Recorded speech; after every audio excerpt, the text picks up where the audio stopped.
Good evening बच्चों, स्वागत है आप सभी का स्मार्ट स्टडी क्लासेस पर। और मैं आपकी बायोलॉजी टीचर वर्षा सिंह फिर से स्वागत करती हूँ आपका स्मार्ट स्टडी क्लासेस पर। तो मैं उम्मीद करती हूँ कि आप सभी अच्छे होंगे, आप लोगों की पढ़ाई वगैरह भी अच्छी चल रही होगी सब, और डेली आप रिवीजन भी कर रहे होंगे।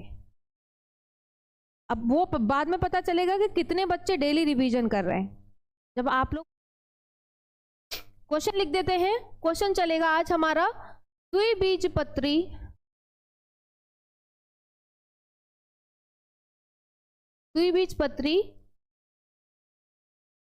भ्रूण का परिवर्धन।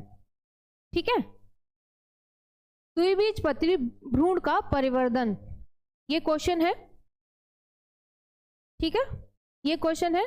ये भी लिख सकते हो आप, द्विबीजपत्री भ्रूण के विकास का परिवर्धन कीजिए, सॉरी वर्णन कीजिए, विकास का वर्णन कीजिए। हाँ, फटाफट से शेयर कर दें और लाइक कर दें। अब हम सबसे पहले अब हम क्या पढ़ने जा रहे हैं? द्विबीजपत्री भ्रूण का परिवर्धन या द्विबीजपत्री भ्रूण के विकास का परिवर्धन। ठीक है ना?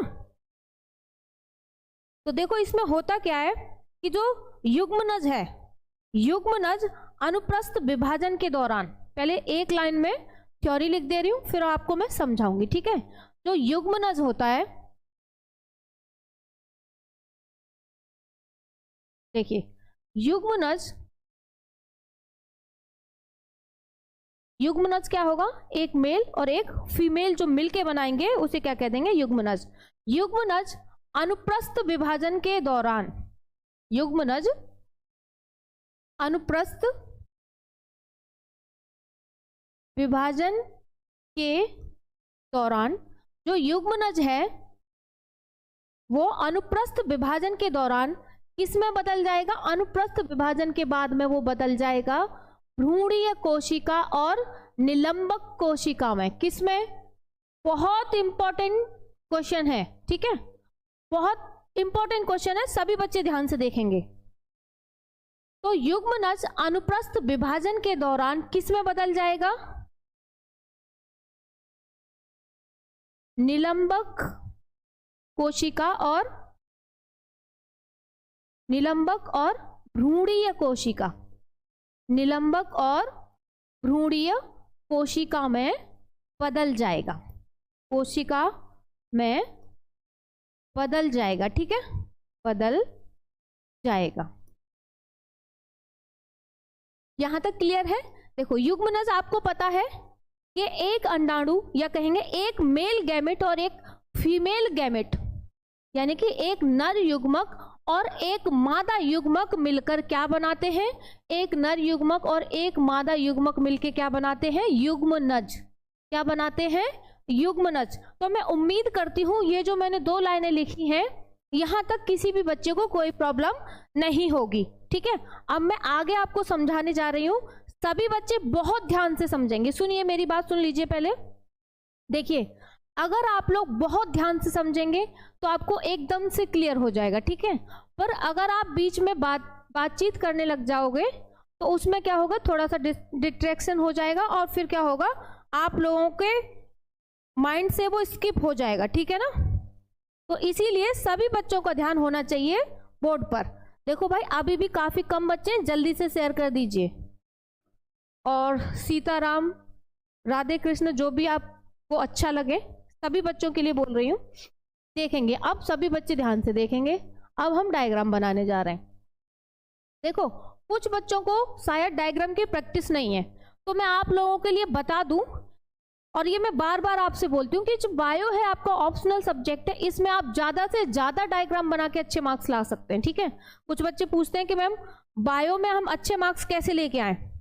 तो ये जो मैं डेली आपको डायग्राम से समझाती हूँ ना, ये इसीलिए ताकि आप लोग भी डायग्राम से प्रैक्टिस करें और एग्जाम में भी डायग्राम बना के आए, तो आपको ज्यादा से ज्यादा मार्क्स मिलने के चांसेस रहेंगे। ठीक है, लेजेंड बालक, चलो बहुत अच्छी बात है भाई, डेली आते हो आप क्लास करने। देखिए ध्यान से देखेंगे सभी बच्चे, मैं बीच में से नहीं बता रही, कि आधे बच्चे फिर ये पूछे मैम ये कहाँ से आ गया। ठीक है, इसीलिए मैं स्टार्टिंग से बता रही हूँ, इसीलिए मैं स्टार्टिंग से बता रही हूँ ताकि सभी बच्चों को क्लियर रहे। ठीक है, देखो ये क्या है, दो हमारे पास सभी को पता होना चाहिए, ये है सहायक कोशिका। क्या है ये? सहायक कोशिका। जब मैं आप लोगों को डायग्राम से समझाती हूं तब आप लोग ध्यान से सुना करो, ठीक है ना।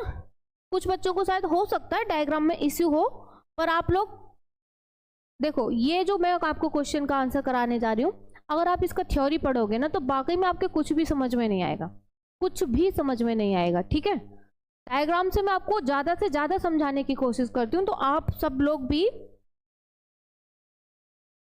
आप सभी का ध्यान भी कहाँ होना चाहिए? बोर्ड की तरफ होना चाहिए। देखो ये क्या है हमारे, ये है अंडकोशिका। ये क्या है? अंडकोशिका। अंडकोशिका। सभी बच्चे, जो बच्चे अपने नोट्स बनाते हैं वो नोट करते चलें। ठीक है, तो ये हो गया। अब देखेंगे, ये आपको पता है ये द्वितीयक केंद्रक है, बीच में क्या है?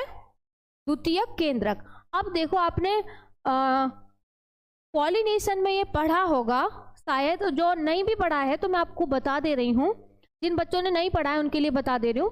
पॉलिनेशन में था क्या कि पॉलिनेशन में हमने पढ़ा था कि दो परागकण, कितने? दो परागकण इसके अंदर एंटर करते हैं, तो एक परागकण तो रह जाएगा यहाँ पर और एक परागकण इस अंडकोशिका के साथ जुड़ जाएगा। जो ये क्या है? द्वितीयक केंद्रक जो है, आपको पता होगा द्वितीयक केंद्रक जो है यहाँ पे क्या है? द्वितीयक केंद्रक में ये हमने अभी एक बना रखा है, अगर मैं इसको डीपली शो करूं तो ये यहाँ पे द्वितीयक केंद्रक यानी कि दो कोशिकाएं मिलेंगी आपको। ठीक है, दो कोशिकाएं मिलेंगी। अब दो परागकण आए, सभी बच्चे ध्यान से सुनेंगे, स्टार्टिंग से देखेंगे तो एकदम क्लियर रहेगा। ठीक है, हेल्पर सेल बोल दीजिए भाई सहायक कोशिकाओं को। ठीक है, हेल्पर सेल। तो देखिए दो परागकण आए, ये जो मैंने ब्लू कलर से बनाए हैं ये क्या है? परागकण है। तो देखिए होता क्या है, ये एक परागकण ये जो है द्वितीयक केंद्रक इसके साथ में संलयित हो जाएगा, और जो दूसरा है वो हो जाएगा इस अंडकोशिका के साथ में। दूसरे कलर से करेंगे एकदम से क्लियर रहे। ठीक है, दूसरा हो जाएगा ये जो अंडकोशिका है इसके साथ में। तो देखो ये जो है ये अब त्रिसंलयन हो गया। ये कैसा हो गया? त्रिसंलयन। त्रिसंलयन यानी कि 3N। त्रिसंलयन आपने बहुत बार नाम सुना होगा। ठीक है, त्रिसंलयन 3N। तो ये क्या बन गया? ये बन गया एंडोस्पर्म। क्या बन गया ये? एंडोस्पर्म। इसको क्या कहते हैं? भ्रूणपोष। एंडोस्पर्म को हिंदी में क्या कहेंगे? भ्रूणपोष। ठीक है, एंडोस्पर्म को कहेंगे भ्रूणपोष। और ये जो एक परागकण एक अंडकोशिका के साथ में मिला है जो कि द्विगुणित है, ये कैसा है? 1 और 2। ये क्या है? द्विगुणित है। तो ये कैसा हो जाएगा? ये क्या बनेगा? ये क्या बनेगा? ये बनेगा भ्रूणकोष। क्या बनेगा? भ्रूणकोष। भ्रूणकोष। ठीक है, जो कि द्विगुणित है 2N। ठीक है, ये हो गया एंडोस्पर्म, हो गया भ्रूणपोष यानी कि जो भ्रूण को पोषण देने का काम करता है, और ये हो गया क्या? भ्रूणकोष यानी कि जिससे फल बनता है हमारा। जिससे क्या बनेगा? फल बनेगा। ठीक है, क्या बनता है? इससे फल बनता है। अब यहां तक क्लियर? यहां तक क्लियर हो गया? देखो अब ये जो है हमने क्या कहा था, ये क्या है? नर युग्मक। जो पॉलन ग्रेन आया है वो क्या है? नर युग्मक ही तो है ये। अब ये नर युग्मक जो है इस वाले डायग्राम में देखो, ये जो है क्या है? ये नर युग्मक है। ये वाला क्या है? नर युग्मक। तो नर युग्मक इस अंडकोशिका के साथ में मिलकर क्या बना दिया? युग्मनज। ये मान लीजिए अंडकोशिका है,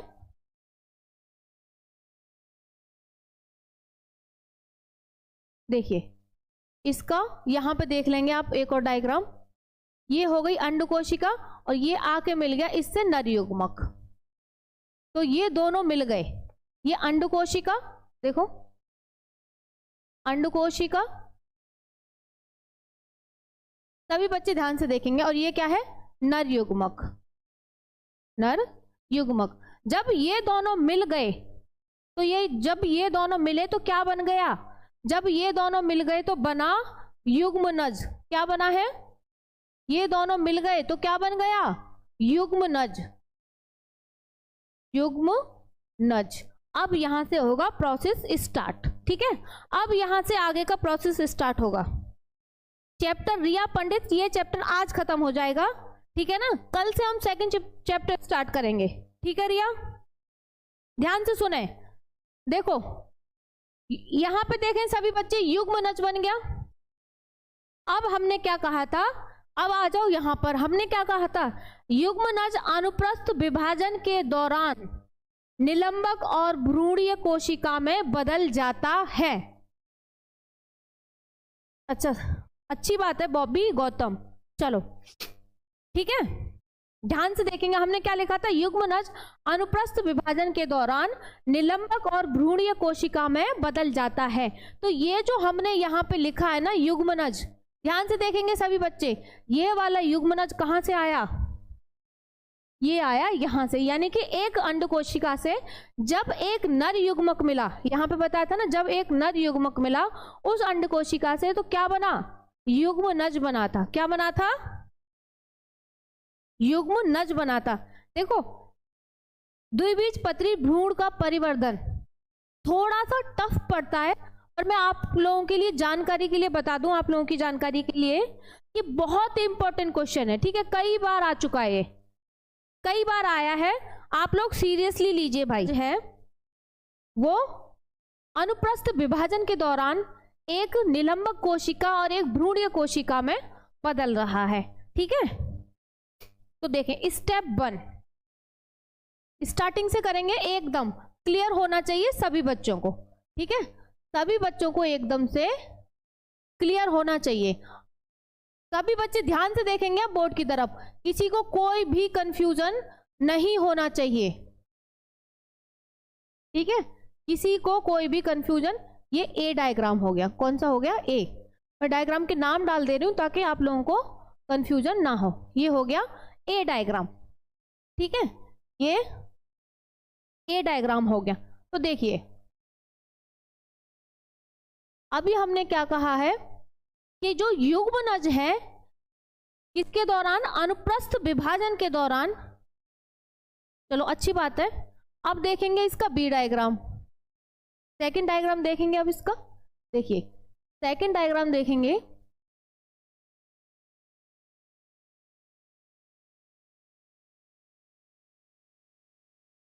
ये कौन सा है? बी डायग्राम है। अब देखो फर्स्ट डायग्राम मैं देखेंगे, एकदम क्लियर करूंगी, एकदम से ध्यान से देखेंगे। ठीक है, अब ये किस में कन्वर्ट हुआ? किस में कन्वर्ट हो गया? भ्रूणीय कोशिका और निलंबक कोशिका में। किसमें? ये तो हो गया भ्रूणीय कोशिका, भ्रूणीय कोशिका जिसको हम एम्ब्रोनिक सेल कह देंगे। और ये हो गया क्या? निलंबक। निलंबक, इसको हम सस्पेंसर भी बोल देते हैं। क्या बोल देते हैं इसको हम? सस्पेंसर। ठीक है, जो बच्चे इंग्लिश में लिख रहे हैं सस्पेंसर, हमने यही तो कहा था। और यहाँ पे कौन सा विभाजन हुआ था? अनुप्रस्थ विभाजन। कौन सा विभाजन हुआ है यहाँ पे? अनुप्रस्थ।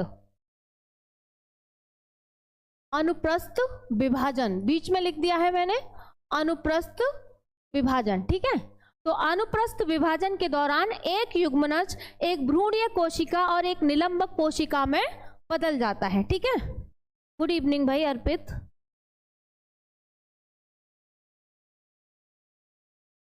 ठीक है ना, यहां तक क्लियर है? चलो अब देखो, अब इसका थर्ड डायग्राम देखेंगे, तीसरा सी। भ्रूणीय कोशिका और निलंबक कोशिका में बदल गया। अब देखो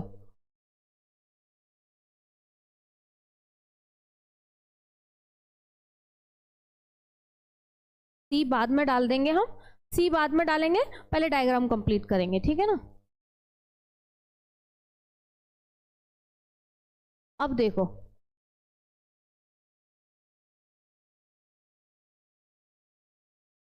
ये हो गया सी डायग्राम। अब सी डायग्राम में हमने क्या देखा कि जो भ्रूणीय कोशिका है, सभी बच्चों का ध्यान होना चाहिए बोर्ड की तरफ, सभी बच्चों का ध्यान बोर्ड की तरफ होना चाहिए। जो भ्रूणीय कोशिका है वो दो अलग कोशिका में बदल गई, और यहाँ पे जो एक निलंबक है यानी कि एक जो सस्पेंसर है वो बदल गया दो सस्पेंसर सेल में। ठीक है, किसमें? दो निलंबक कोशिकाओं में बदल गया। यहां तक कोई कंफ्यूजन नहीं, एकदम इजी है। ठीक है, देखो मुझे पता है कि हिंदी इंग्लिश कुछ बच्चे इंग्लिश में बोल रहे हैं, कुछ बच्चे हिंदी में। मैं कोशिश करती हूँ पूरी कि दोनों में लिख दिया करूं। ठीक है, किसी बच्चे को कोई प्रॉब्लम ना हो। सी हो गया डायग्राम हमारा। अब देखेंगे सी के बाद। यहां तक सबको क्लियर है, कोई कंफ्यूजन नहीं। फिर से एक बार बता दे रही हूं, जो युग्मनज है वो अनुप्रस्थ विभाजन के दौरान, ये अनुप्रस्थ विभाजन लिख दिया है मैंने, युग्मनज अनुप्रस्थ विभाजन के दौरान भ्रूणीय कोशिका और निलंबक कोशिका में बदल जाता है। ठीक है, यहां तक क्लियर है? निलंबक कोशिका में बदल जाता है या निलंबक कोशिका बन जाती हैं इसमें। अब थर्ड वाला सी डायग्राम देखेंगे तो जो भ्रूणीय कोशिका है वो दो पार्ट्स में, और जो सस्पेंसर या हमारा निलंबक है वो भी दो पार्ट्स में, यानी कि दो सस्पेंसर सेल में बदल जाता है। ठीक है, क्लियर यहां तक? अब इसका हम डी डायग्राम देखेंगे। कौन सा? डी। तो यहां पे तो डी आएगा नहीं, तो इसीलिए हम डी बनाएंगे नेक्स्ट पेज पे। ठीक है, डी कहां बनाएंगे हम? नेक्स्ट पेज पे बनाएंगे डी। देखो अब क्या था, यहां पे वो पहले दो, सी वाला कौन सा था? A B C. सी वाला कौन सा था? ये था सी, यही तो था सी, ये था सी। मैंने सी इसलिए इधर भी बना दिया है ताकि आप लोगों को कोई कंफ्यूजन ना हो। ये सी था, ये भ्रूणीय कोशिका और ये सस्पेंसर सेल। ठीक है, अब देखो अब नेक्स्ट क्या होगा, नेक्स्ट क्या होगा इसके बाद में, ध्यान से देखेंगे। नेक्स्ट क्या होगा? 1 2 3 4 5 6, 1 2 3 4 5 6, यानी कि अब जो सस्पेंसर सेल है या निलंबक कोशिका जो है वो 6 से 10 कोशिकाओं में बदल जाएंगी। 6 से 10 सस्पेंसर सेल में कन्वर्ट हो जाएंगी। ठीक है, ये मैंने कितनी बना दी है? 6 बना दी है यहाँ पे।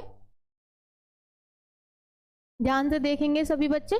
यहां कितनी थी? 2। भ्रूणीय कोशिका कितनी थी? भ्रूणीय कोशिका कौन सी है? ऊपर वाली ये। तो यहां पे ये कितने में डिवाइड हो जाएंगी? 4 में। कितने में? 4 में। ठीक है, ये क्या हो गई हमारी? सस्पेंसर सेल, सस्पेंसर या कह देंगे क्या? निलंबक। ठीक है, सस्पेंसर या निलंबक। और जो ऊपर है जो 2 से 4 में डिवाइड हुई है, सी डी, यहां पे बनाएंगे हम ई। यहां पे कौन सा बनाएंगे? ई। तो ध्यान से देखेंगे। अब देखें अब क्या होगा, थोड़ा बड़ा बनाना पड़ेगा, इसको मिटा दे रहे हैं, बाद में करेंगे। ठीक है ना? अब देखिए, अब बनाएंगे हम क्या? ई।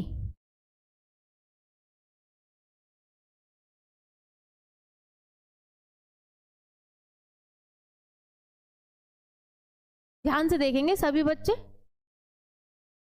देखो अगर आप पूरा फोकस के साथ पढ़ोगे ना तो उतना टफ नहीं है, नहीं तो ये क्या टफ लगता है।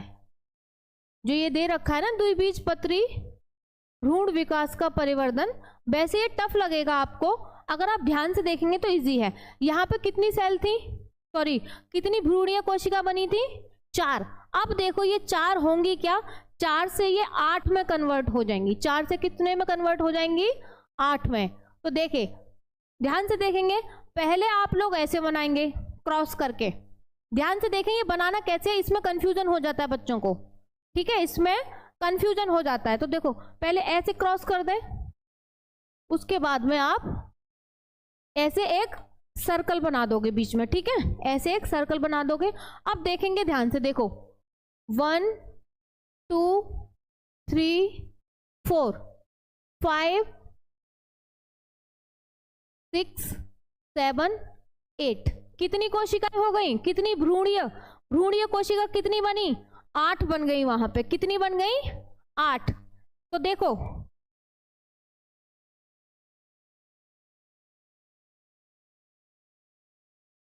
डायग्राम से उत्पन्न हुए, हाँ भाई सब डायग्राम से उत्पन्न हुए, तभी तो लिखा गया है।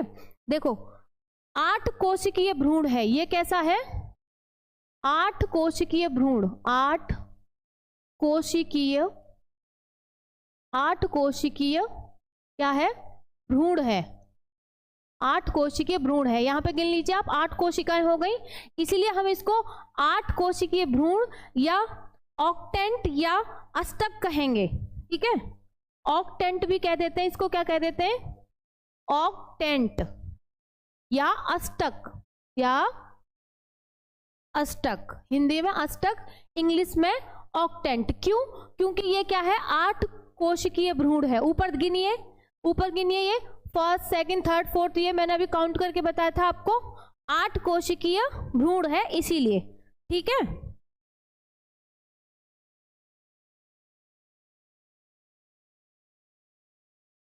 हाँ भाई बहुत अच्छे डायग्राम है, क्यों नहीं अच्छे हैं।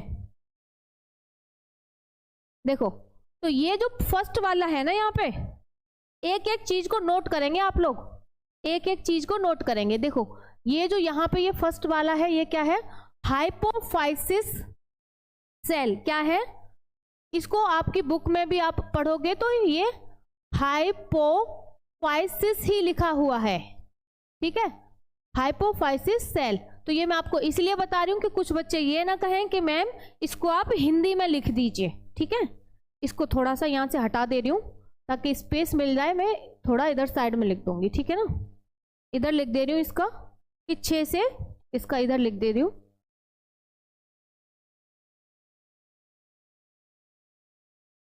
6 से 10, 6 से 10 सस्पेंसर सेल या निलंबक कोशिका, निलंबक बनेंगी, बनेंगी, ठीक है। इसमें अब मैंने ये साइड में लिख दिया है ताकि कोई कंफ्यूजन ना हो, उधर हमें स्पेस मिल जाएगा। तो ये देखो हाइपोफाइसिस सेल जो लिखा है ये फर्स्ट में, यानी कि ये जो 8 कोशिकीय भ्रूण बना है, इसकी जो पहली वाली लेयर होगी उसको हम कहेंगे हाइपोफाइसिस सेल। क्या कहेंगे, हाइपोफाइसिस सेल, ठीक है। जो कि ये हाइपोफाइसिस सेल का क्या काम होता है, ये मूलांकुर शीर्ष का निर्माण करता है। ध्यान से सुनेंगे सभी बच्चे, ठीक है। क्या करता है ये, मूलांकुर शीर्ष का निर्माण करता है। तो ये जो हाइपोफाइसिस सेल है ये क्या करेगा, मूलांकुर,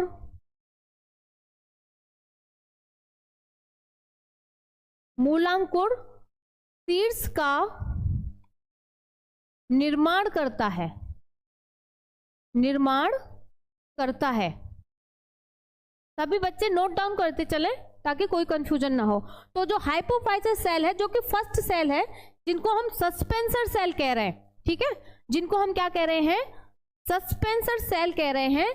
तो ये जो हाँ ये इनको हमने क्या बोला था, सस्पेंसर सेल बोला था ना, इनको निलंबक कोशिका बोला था, निलंबक, निलंबक बोला था। इसका जो पहला वाला है ये हाइपोफाइसिस सेल कहलाता है। इसका काम क्या होता है, ये मूलांकुर शीर्ष का निर्माण करता है। क्या करता है, मूलांकुर शीर्ष का निर्माण करता है। तो इसकी फर्स्ट वाली लेयर होती है, इसको कहते हैं हम एपीबेसल, एपीबेसल, 2 कलर में हो गया, ठीक है।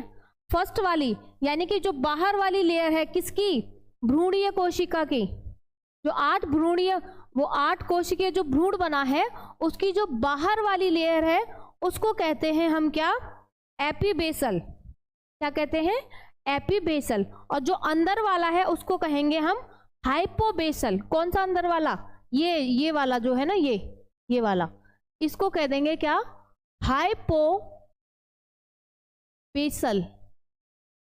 जो एपीबेसल है इसका क्या काम होता है, एपीबेसल का काम होता है बीज से तना बनाना। बीज से, लिख लीजिए आप लोग, नोट कर लीजिए, एपीबेसल का काम होता है क्या, बीज से तना बनाना, ठीक है, बीज से तना बनाना एपीबेसल का काम होता है, ठीक है। और जो हाइपोबेसल है उसका काम होता है जड़ बनाना। नोट डाउन करते चलें सभी बच्चे। हाइपोबेसल का क्या काम होता है? जड़ बनाना, ठीक है।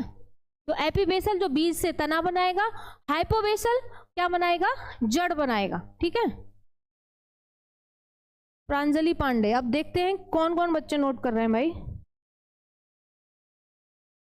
ठीक है। यहां तक क्लियर है? पहले ये बताएं,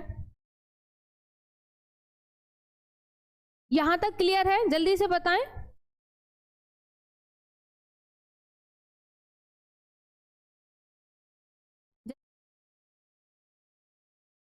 आठ कोशिकाएं बनी थी। अब आप नेक्स्ट देखेंगे, 8 से अब बनेंगी कितनी? 16। तो देखो 16 बनाने के लिए आपको करना क्या है? सेम ऐसे डिवाइड करेंगे, फिर 1 सर्कल, उसके बाद में नेक्स्ट एक और सर्कल करोगे आप, कहाँ? बीच में, ठीक है। अब यहां पे आपको बनानी है सेल, वो हाँ कोशिका बनानी है। सॉरी, एक चीज तो रह गई इसमें, एक इसको रफ करूं पहले मैं, 2 3 4। तो देखो अब सेल गिनेंगे, 1 2 3 4 5 6 7 8 9 10 11 12 13 14 15 और 16, ठीक है। टोटल कितनी हो गई? 16 हो गई, ठीक है। टोटल कितनी हो गई सेल? 16 हो गई।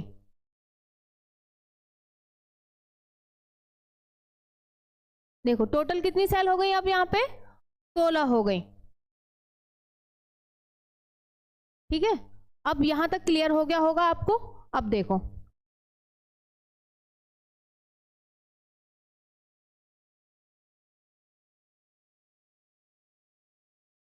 सेम, नीचे भी सेम रहेगा।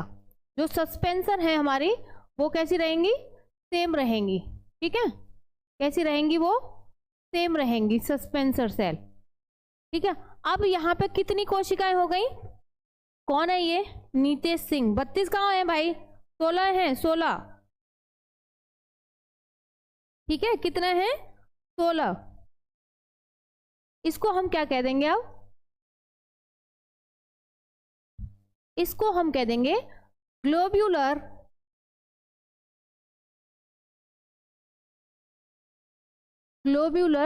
टाइप,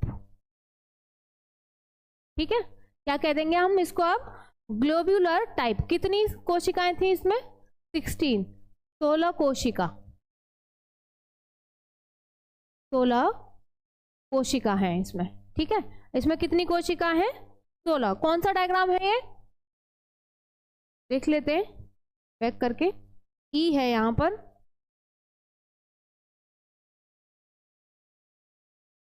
ठीक है भाई, टेंशन ना लो। कुछ बच्चे कह रहे हैं मैम इतना डायग्राम। देखो भ्रूणीय कोशिका का विकास दिखाना है हमें, तो भाई सारे स्टेप तो दिखाने पड़ेंगे कि नहीं दिखाने पड़ेंगे? आप लोगों को बताइए, सारे स्टेप दिखाने पड़ेंगे कि नहीं दिखाने पड़ेंगे? बोलिए, सारे स्टेप दिखाने पड़ेंगे ना, तभी तो क्लियर होगा, ठीक है।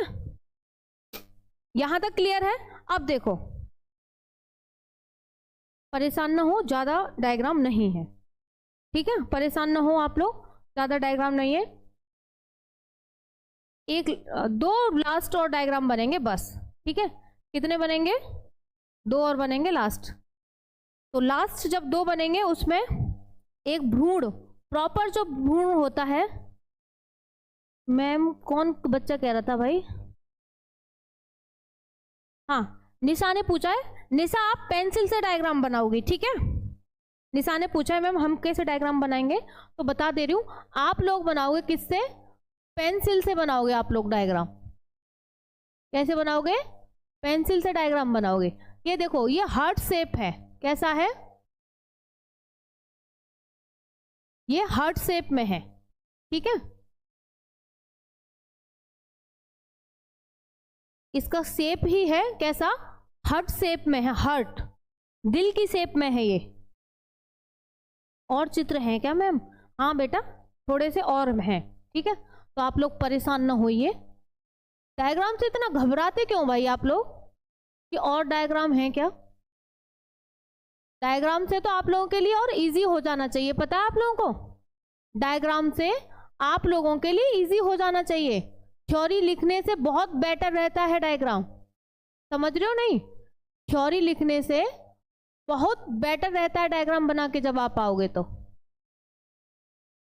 आप कह रहे हो कि मैम और डायग्राम है। बायो में बेटा डायग्राम नहीं हुए तो फिर क्या है? बायो में अगर डायग्राम नहीं बने तो फिर क्या बनेगा? आप लोग खुद सोचिए।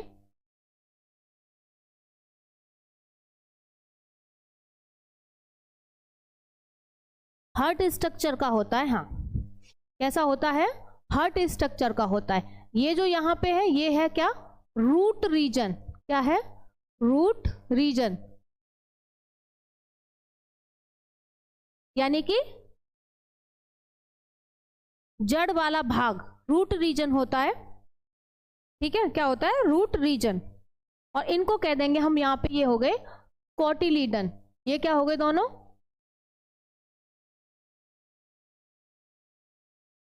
कोटिलीडन। जिसको कोटिलीडन को हम क्या कह देंगे? कोटिलीडन को कहते हैं हम क्या? बीज पत्र। क्या कहते हैं?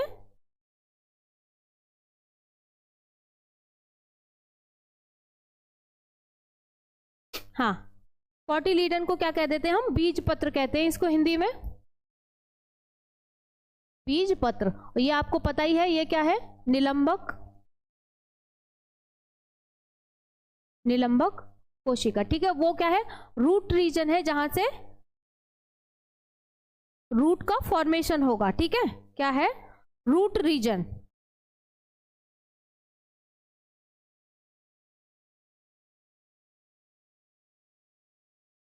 सस्पेंसर, हाँ क्लियर यहां तक?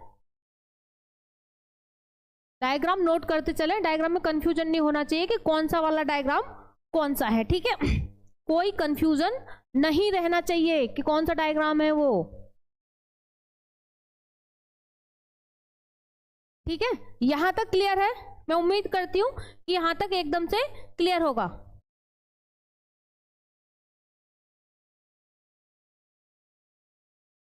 बेटा ये ना इतना टफ क्वेश्चन है, सभी बच्चे सुने ध्यान से। इतना टफ क्वेश्चन है, आप पढ़ोगे ना तो आपके कुछ भी समझ में नहीं आएगा, ठीक है। मैं इसीलिए आपको डायग्राम से एक एक पॉइंट क्लियर कर रही हूं कि आप लोगों को इसमें कोई भी कंफ्यूजन ना हो, ठीक है। पर आप लोग तो डायग्राम से ही घबरा रहे हो, मैम इतने डायग्राम, इतने डायग्राम। जब ये आपको आ जाएगा ना तो ये 5 मिनट में सारे डायग्राम बन जाएंगे। मैं इसलिए आपको स्लोली स्लोली बता रही हूं ताकि आप लोगों को कोई कंफ्यूजन इसमें ना हो, ठीक है। आप लोगों को कोई कंफ्यूजन इसमें ना हो इसलिए बता रही हूं ऐसे। जब तक आप खुद से नहीं बनाओगे ना तो आपको ऐसा ही लगता रहेगा इतने डायग्राम, इतना कुछ पढ़ना है। तब तक तो ऐसा ही लगता रहेगा भाई इतना कुछ पढ़ना है। पहले से ही घबराइए मत कि अरे इतना पढ़ना है, ठीक है। आप लोगों की परेशानी का सॉल्यूशन दे रही हूं मैं अभी से, अभी लो खत्म कर दे रही हूं इसे। ज्यादा परेशान हो गए लगते हो आप लोग ना, लग रहा है मुझे ऐसा। बेटा एग्जाम में आया ना ये, तब फिर सोचना कि मैम हमें पढ़ा तो रही थी कुछ कुछ, पर हमने ध्यान नहीं दिया उस टाइम पे। उस टाइम पे हम ये बोल रहे थे कि मैम आप इतना सारा डायग्राम कैसे बना रही हो ना, ठीक है। तो ध्यान से सुन ले, थोड़ा सा और बचा है बस। इंपॉर्टेंट क्वेश्चन है इसलिए करा रहे हैं, ठीक है ना। इंपॉर्टेंट क्वेश्चन है इसलिए मैं आपको बार बार बोल रही हूं।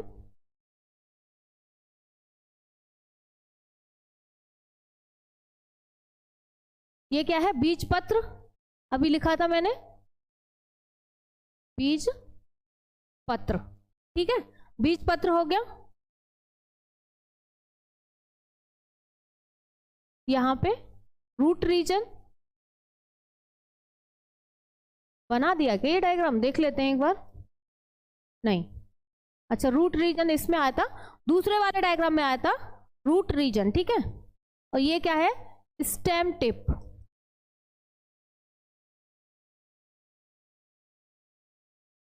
शायद ये एच होना चाहिए डायग्राम, ठीक है। ये हो गया। अब ये एक लास्ट फाइनल है डायग्राम, ठीक है। आपका द्विबीजपत्री भ्रूण का परिवर्तन या भ्रूण विकास का परिवर्तन वो हो जाएगा आपका क्लियर, ठीक है। अब हो जाएगा आपका क्लियर। जो ये डायग्राम है थोड़ा सा मैं बड़ा बना दे रही हूँ, ठीक है।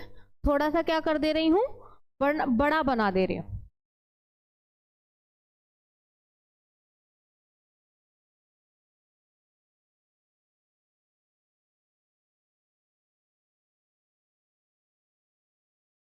ध्यान से देखेंगे, लास्ट डायग्राम में टेंशन ना लो, ठीक है।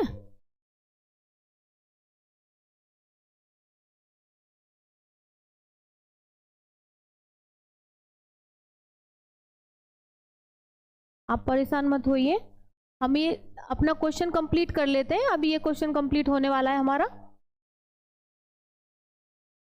फिर हम आपको क्लियर कर देते हैं, ठीक है ना। ओफो,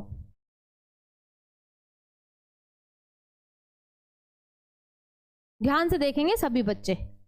लास्ट डायग्राम है, लास्ट है और एकदम से क्लियर हो जाएगा। अब थोड़ा सा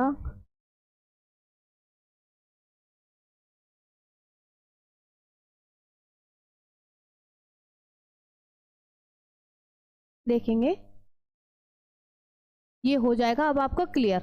अब आप परेशान ना हो, खत्म हो गया, ठीक है। ठीक है, अब ये आपका हो गया फिनिश। बार बार बोल रहे थे मैम कितना रह गया, मैम कितना रह गया है, ठीक है। ये हो गया अब आपका फिनिश। तो जो हम पढ़ रहे हैं कि द्विबीजपत्री भ्रूण के विकास का परिवर्धन, बेटा ये बहुत इंपॉर्टेंट वो है क्वेश्चन। ऐसे ही नहीं मैं आप लोगों को ये करा रही हूं, ठीक है। जो अभी आप लोग ऐसे ही ले रहे हो ना इसे हल्के में कि मैम कितना बड़ा है, कितना करना है, अभी तो ऐसा ही लग रहा है आपको मैम छोड़ दीजिए बहुत डायग्राम है ना। कोई बात नहीं, ये है आपका एंडोस्पर्म। क्या है? एंडोस्पर्म, जिसको हम क्या कहते हैं? भ्रूण पोष। क्या कहते हैं? भ्रूण पोष कहते हैं, ठीक है।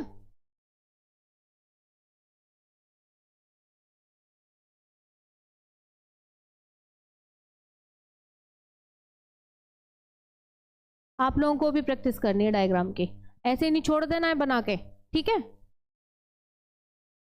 ऐसे ही नहीं छोड़ देना है। ये हो गया यहां तक। कौन सा डायग्राम है ये लास्ट है, लास्ट है भ्रूण का विकास। अब देखिए, राधे राधे भाई, खुशबू यादव, इतना लेट। अब देखिए स्टार्टिंग से आप एक बार देख लीजिए। क्वेश्चन लिखा था, जो बच्चे बाद में आए जिन्हें पता ही नहीं है कि चल क्या रहा है क्लास में, ठीक है। बहुत बच्चे ऐसे हैं जिन्हें अभी ये पता ही नहीं चल रहा है कि क्लास में चल क्या रहा है। तो सुन लीजिए, क्वेश्चन था हमारा द्विबीजपत्री भ्रूण का परिवर्धन। तो आप लोग पहले एक बात बताइए कि जब हमने पहले ही कह दिया भ्रूण का परिवर्धन, यानी कि जो भ्रूण है, जो एम्ब्रियो है, उसका डेवलपमेंट कैसा हो रहा है। ध्यान से सुनेंगे, उसका डेवलपमेंट कैसा हो रहा है। तो भाई स्टेप बाय स्टेप ही तो देखेंगे, एक स्टेप, दो स्टेप, तीन स्टेप, या मैं डायरेक्ट लास्ट वाला बना दूं कि हाँ भाई ये वाला डायग्राम है, ये आपका भ्रूण बनके तैयार हो गया। तो आपको कैसे पता चलेगा कि उसके पहले का जो प्रोसेस है उसमें क्या क्या हुआ होगा। जो क्वेश्चन की डिमांड है वही तो करेंगे, ठीक है ना प्रांजलि पांडे, ठीक है। और ये इंपॉर्टेंट क्वेश्चन है, मैं इसीलिए इतना आराम से बता रही हूं ताकि आप लोगों के समझ में आ जाए, ठीक है। आप लोगों के समझ में आ जाए, कोई कंफ्यूजन आपको ना रहे इसमें, ठीक है, ये था हमारा क्वेश्चन। यहां से हमें युग्मनज मिला था। फर्स्ट में ऐसे डिवीजन हुआ भ्रूणीय कोशिका निलंबक कोशिका में। उसके बाद में देखेंगे जो भ्रूणीय कोशिका है 4 से 8, 8 से फिर देखेंगे 16। उसके बाद में क्या मिला, ये हार्ट शेप मिला, और लास्ट में हमको क्या मिल गया, भ्रूण, प्रॉपर भ्रूण मिल गया, जिसके लिए हम इतना स्टार्टिंग से मेहनत कर रहे थे। ठीक है, जिसके लिए हम स्टार्टिंग से इतना मेहनत कर रहे थे, लास्ट में वो डायग्राम है हमारा। ठीक है, चलो कुछ बच्चों को भाई क्लियर है।